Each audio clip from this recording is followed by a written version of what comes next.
अस्सलाम वालेकुम। उम्मीद है कि आप सब खैरियत से होंगे। आइए समाप्त करते हैं मुहर्रम का खिचड़ा।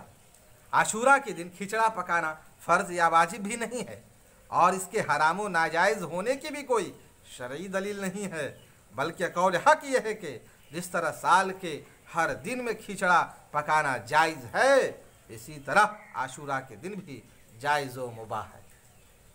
हाँ, अलबत्ता एक रिवायत है कि ख़ास आशूरा के दिन खिचड़ा पकाना हज़रत नूह अलैहिस्सलाम की सुन्नत है। चुनांचे मनक़ूल है कि जब तूफ़ान से नजात पाकर हज़रत नूह अलैहिस्सलाम की कश्ती जूदी पहाड़ पर ठहरी तो आशूरा का दिन था। आपने कश्ती के तमाम अनाजों को बाहर निकाला।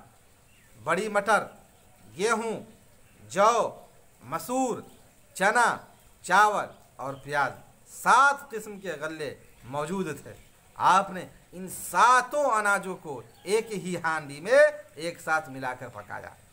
चुनांचे अल्लामा शहाबुद्दीन क़य्यूबी ने फरमाया कि मिस्र के अंदर जो खाना आशूरा के दिन तबीखुल हुबूब यानी खिचड़ा के नाम से मशहूर है, इसकी असलो दलील यही हज़रत नूह अलैहिस्सलाम का अमल है।